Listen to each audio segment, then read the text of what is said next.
Sepak bola itu penuh drama, intrik, dan kontroversi. Tapi ada satu nama yang berdiri beda nih cuy, Miroslav Klose. Lu mungkin inget dia sebagai pencetak gol terbanyak di sejarah Piala Dunia dengan 16 golnya. Tapi yang bikin dia benar-benar spesial bukan cuma golnya aja nih cuy, tapi caranya dia jadi legenda yang paling jujur di sepak bola. Iya cuy, dan ini bukan dongeng. Tahun 2012, waktu Klose masih main buat Lazio di Serie A, di pertandingan lawan Napoli, dia cetak gol di menit-menit awal lewat sundulan. Pemain Lazio selebrasi, fans heboh, wasit udah nunjuk tengah, tanda gol itu sah. Tapi tahu apa yang Klose lakuin? Dia ngacungin tangan, bilang ke wasit kalau itu handball, dan wasit menganulir gol itu.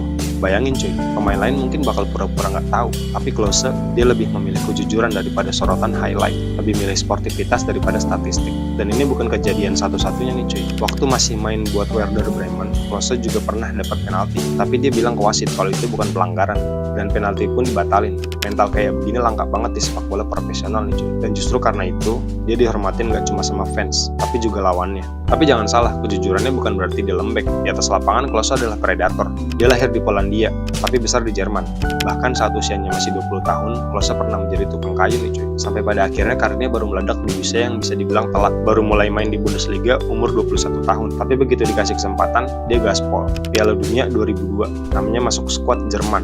Dan di laga debut pertamanya di Piala Dunia bersama Jerman, dia langsung cetak 5 gol. Dan uniknya, semuanya dari sundulan. Piala Dunia 2006, jadi top scorer dengan 5 golnya. Piala Dunia 2010, dia menambah pundi-pundi golnya dengan berhasil cetak 4 gol. Dan akhirnya di Piala Dunia Brazil 2014, dia berhasil cetak gol ke-16-nya. Dan resmi ngalahin Ronaldo Nazario sebagai top scorer sepanjang masa Piala Dunia. Menariknya nih cuy, semua gol Klose di Piala Dunia itu dicetak dari kotak penalti. Gak ada gaya-gayaan dari jarak 30 meter, gak butuh skill ribet, dan gak perlu dribble ngelewatin 5 orang kayak Messi. Tapi dia ngerti posisi, timing, dan insting nih cuy.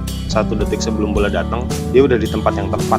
Klose juga punya rekor gila. Dia adalah satu-satunya pemain dalam sejarah yang main di 4 edisi Piala Dunia berturut-turut. 2002, 2006, 2010, dan 2014. Dan timnya selalu masuk semifinal, bahkan juara di tahun 2014. Kalau lu lihat karirnya, nyaris nggak ada skandal, nggak pernah ribut sama pelatih, nggak pernah adu mulut sama wasit. Hidupnya lurus-lurus saja, tapi hasilnya luar biasa. Mungkin itu bukti kalau untuk jadi legenda lu nggak harus jadi villain, nggak harus jadi tokoh kontroversial. Lu cukup jadi diri lu aja seutuhnya. Miroslav Klose ngajarin kita satu hal penting, kejujuran nggak bikin lu lemah, kadang justru itu yang bikin lu kuat.